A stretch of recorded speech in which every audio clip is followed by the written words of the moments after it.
So welcome back to another video, guys. In today's video I want to talk about one specific feature I'd be happy to pay $700 for to get on the DJI Neo and the DJI Flip. So let's get into it.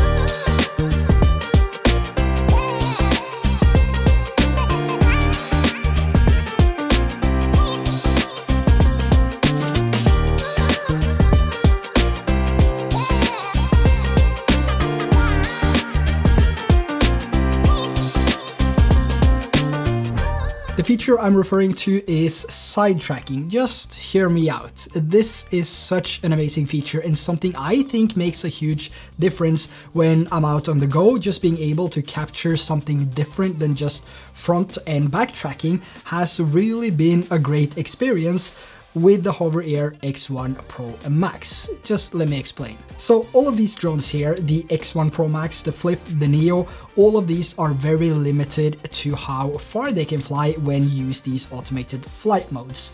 And most of the modes only offers a 10-meter range or 33 feet, which in my opinion is way too close. I would personally like to see most of them at least 15 to 20 meters, which will not only create a wider shot, but you will also be able to show more of the landscape, more of the scenery and the environment you're at, which is what I assume is one of the reasons you're getting a drone, right? Because you want to share and show the location you're at. So the reason I think side tracking is a must-have feature in all these drones, basically, the X1 Pro Max has it, but in the Neo and the Flip obviously, is that it creates a different perspective. And to be honest, I'm getting a little bit tired of seeing all the butts on the internet. So to have side tracking on these selfie drones just takes it to the next level, in my opinion. And also, if I mix this up with some follow shots and some front tracking shots, I'm actually able to capture that entire 360-degree perspective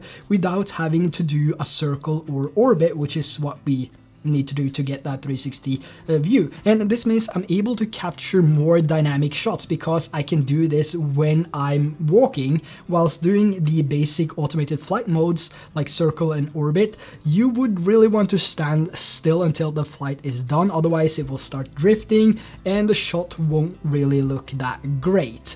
But don't get me wrong, for a few quick videos here and there, these quick shots looks absolutely amazing. And there's also one thing that you have to keep in mind, that quick shots on the DJI Flip can be shot in D-Log M 10-bit, whilst on the Mini 4 Pro, the quick shots are only limited to the normal color profile, which is why the quick shots on the Flip looks a whole lot better than the quick shots taken with the DJI Mini 4 Pro, if I'm not mistaken. Correct me if I'm wrong. But in reality, I don't think these quick shots are as gimmicky as some of the other creators are saying. I use these all the time now because it's much easier on the go, especially when I travel with my kids. And also I can mix these quick shots up with some creative manual flying, which I think makes a much better video. However, I would personally prefer to just skip all these quick shots if I could only have side tracking, front tracking and back tracking. That means I will still have that fully 360-degree option if I want to mix them up in post, and also to have some more range to these, of course, like 15 to 20 meters would be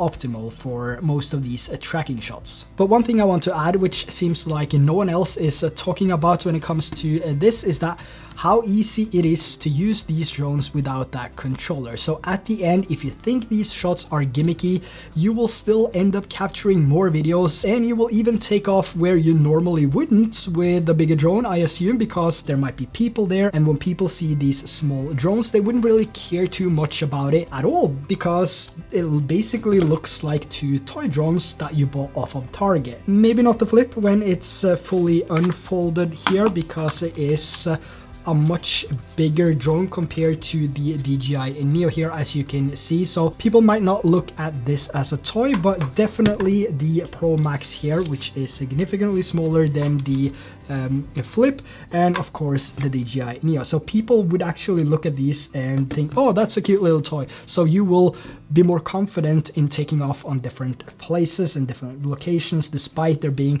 a few people nearby. So that's also something to consider when you're out traveling traveling? Do you want to be limited in the way you are flying or the way you want to be flying your drones, or would you just have something which is quick and easy to use and also capture some amazing videos? But I'm not favoring one brand over the other here. There is a reason I've used DJI drones for more than 10 years now and will continue using DJI drones for another 10 years or as long as they keep producing these drones. But I do think it's good for the market that we see other brands as well coming with updated features in these automated selfie drones, like manual settings without a controller, the ability to fly over water, side tracking, and auto return to home when the signal is lost or when you tap a button, even when you fly with your smartphone. So hopefully we can see these features added to the existing DJI Neo and the Flip here instead of having to wait for a new model. Now, the other feature here I would like to put my money on is the Omni-terrain system that we have on the Pro Max here. This is just my personal opinion though, and based on my use cases, but to have the option to literally fly anywhere without worrying about flyaways is a huge advantage for me, especially when I like to take these things out in the open and out of water. I don't really want to be limited to where I can fly, which is also one of the reasons I always bring my Mini 4 Pro, because it has a full 360 avoidance system. It can fly over water, cliffs, and in high winds, and it also has all the features I need and a few extra that I didn't know I needed it. So the Mini 4 Pro is the absolute best drone that money can buy, if you ask me. But over the time after owning the DJI Neo here, I've really started to appreciate the fact that flying without a controller has made things a lot easier, especially as a solo creator. So when we're out traveling, I don't have to spend time setting up these bigger drones with a controller and then wait for satellites, then highlight myself and then start tracking. Maybe you don't want to track me, maybe it tracks my wife, that's okay, but you know, it messes up the shot a little bit. So to have a drone that I can just press a button and then get the shot when I'm out making a video has been an amazing experience, all the way from the DJI Neo here to the Hover Air X1 Pro Max to the DJI Flip. But I'm not gonna lie, the Hover Air X1 Pro Max, that's such a long name. The Pro Max here has made things easier and made it easier to capture these types of shots in different environments, like dimmed conditions, over cliffs, over water, and with a few extra features that I don't have on the Flip and the Neo here. But is it worth $700 though for those few features? As I can see it, that's the only thing that you pay for basically, because I mean the Flip 31 minutes of battery life, this one has 16, this one has 18. In reality, you're gonna get the same with both of these, but the DJI Neo here is $200, so you can actually buy the FPV combo and a separate Neo here for the price of the Pro Max here. And I do think it comes down to the matter of personal preferences. What do you need? What do you want? What do you want to capture? What's your goal with your videos? And how far are you willing to go for one or two specific features? Is it to capture cinematic landscape videos, travel videos, or just some B-rolls now and then? Maybe some skiing or snowboarding or mountain biking and so on? Maybe this is the better option. For my personal use, it's a little bit of all actually. Not too much skiing or snowboarding though, but for landscape, B-roll, family trips, vlogs, and more of that relaxing vacation activities, I would say. And personally, honestly, I would buy the Pro Max again, just because it has these features and the abilities that I don't have with the Neo and the Flip. If we got side tracking on the Flip, if this came with omnidirectional sensing system to be able to fly over water, I would most likely just stick with the DJI Flip, or even better if Neo could have all of these things. However, because they don't have any of these, my vote goes for the Pro Max here, because it fulfills more of my needs and my use cases, and I don't feel like I'm limited. However, both the DJI Flip here and the Neo has the ability to fly with multiple controllers, and of course the RC2 controller, which has this built-in screen, and nothing can really replace that. So if a controller is something you think you might need in the future, the Hover Air Pro Max or the Hover drones are not the drones you should buy, because when it comes to flying with a controller, even though the Pro Max has a controller, nothing can really replace the amazing RST2 controller, which works with both these drones and also opens up for a lot more adjustments, a lot more features, and like cruise control, waypoints in time-lapse mode. You also have sharpness adjustments, and you basically get access to pro settings and everything that you would need, and of course a longer range, up to 10 kilometers or 6 kilometers here in Europe with the Flip here. And with the Neo, you're not gonna get that far. You can get like 4,000 meters or something like that, and then it's just gonna drop in the drink.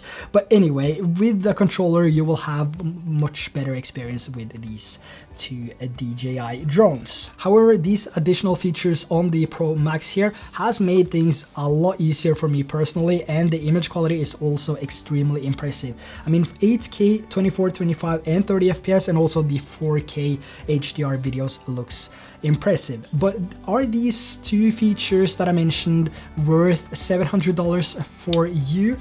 Let me know in the comments below, and also type down the features that you really think DJI should add to the Neo and the Flip here to make these the ultimate go-to travel drones for everyone. So that's a wrap for this video. Really hope that DJI watches this video and can add some of these features and actually sees the benefit of especially adding side tracking. Longer distance would be hugely appreciated, and also manual settings on your smartphone. So don't forget to hit that subscribe and like button on your way down there, and also make sure to check out these videos right here. These will be really cool to watch, I guess. So until next time, take care.